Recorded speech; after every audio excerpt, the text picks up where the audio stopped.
werking weer hulle deure kan oopmaak. Hulle wens het intussen waar geword en produksies is weer landwyd op die planke, maar is dit te min, te laat? Vir sy mening hieroor praat ons met Frans Swart van Lefra Produksies. Frans, goeiemiddag en baie welkom. Hallo Hendrik, lekker om met julle te gesels. So die voormalige openbare beskermer advokaat Thuli Madonsela gebruik dikwels die gesegde dat vandag beter is as gister. Is dit ook vir julle die geval? Want vandag is beslis beter as gister, maar soos jy sê, dalk te laat. Ons ouens in die teater is maar altyd vegters en ons maak maar altyd allerhande planne. Maar jy weet wat vir my verstand te bowe gaan, toe ons op vlak 2 was, kon ons 50% van teater speel tot 200 mense. Nou is ons op vlak 1, word ons beperk tot 100 mense binnenshuis en dan 250 mense buitenshuis. En dit maak glad nie vir ons sin op hierdie stadium nie. Dit is natuurlik glad nie ekonomies lewensvatbaar om veral groter produksies vir 100 mense aan te bied nie. Jy weet, op 'n stadium was ons nou beperk, soos jy sê, vandag is beter as gister. Ons was beperk tot 50. Nou alle teaters of meeste teaters het hulle deure moes sluit, want jy kan net nie 'n teater oopmaak vir 50 of selfs 100 mense nie.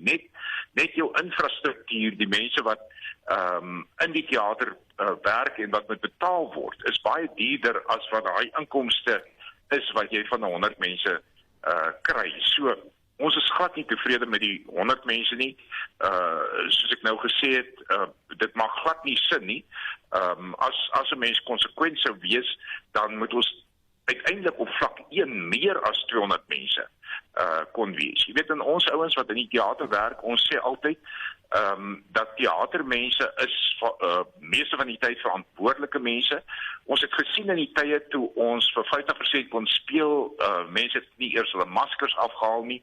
Ons het goeie sitplekke tussen mekaar gelos, so daar was sosiale afstand.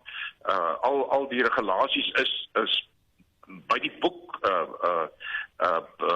deurgevoer. Ja. En dit was regtig vir ons, alhoewel dit op baie stadium al klaar 'n baie moeilike situasie was.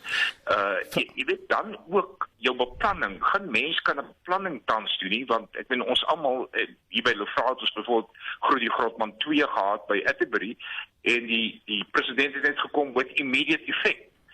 Dan moet jy skielik ander planne maak. Jy moet skielik teruggaan na 50 mense of na 100 mense toe. So niks op hierdie stadium kan beplan word nie. Dit is 'n baie groot frustrasie. Sê vir my Frans, is die aanvraag steeds so groot soos wat julle dit ervaar het voor COVID? Ons glo dat mense graag wil uitkom. Natuurlik is daar mense wat maar bangerig is.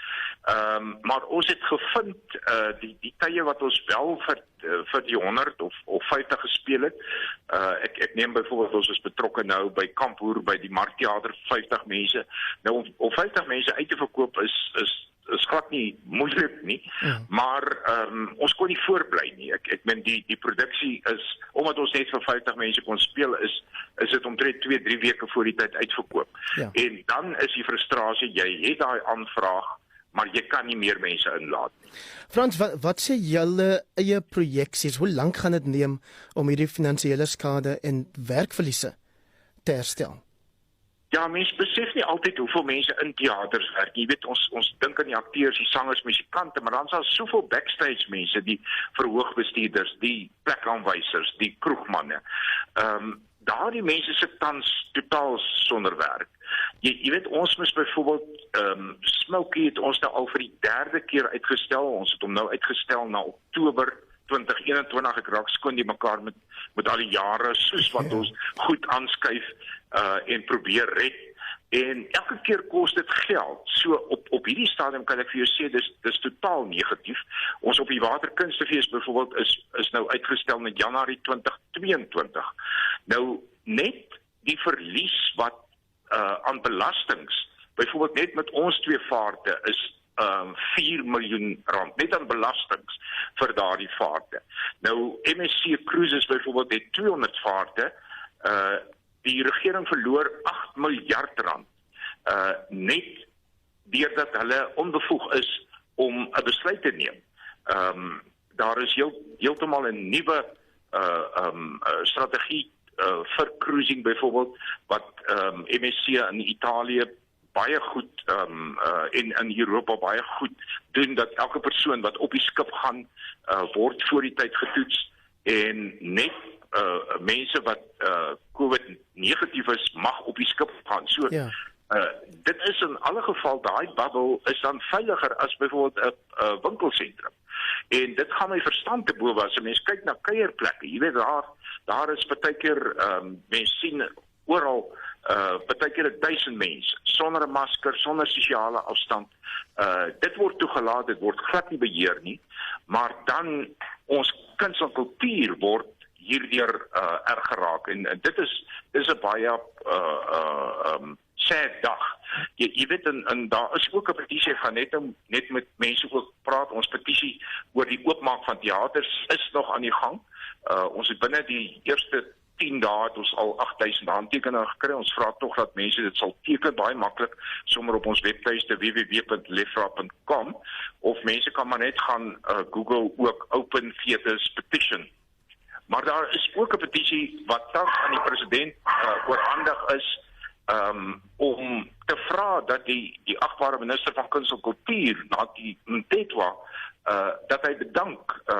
Daardie petisie is al reeds by die president en want hy is totaal onbevoeg om vir die kunste op te staan en vir die kunste te veg. Want sy gewraakte Twitter en soos my goeie vriend Ismail Mohammed gesê het, ons kan hom vergewe, maar ons kan nie sy onbevoegdheid vergewe. Jy weet, daar word skielik na daardie gewraakte tweet het hy verskoning gemaak en gesê die derde subsidie of hulp gaan nou gefast-track word. Daar is glad nie gefast-track nie. Ons ouens wat in die kunste is, het almal aansoek gedoen. Niemand van ons het nog eers 'n bevestiging van ons aansoek ontvang nie. Jy weet, nou praat ek met mense in Engeland waar die kunstenaars en kunstebestuurders 80% van hulle salaris ontvang van die regering. Ja. So daar is tans is daar maar 'n negativiteit oor teaters in Suid-Afrika.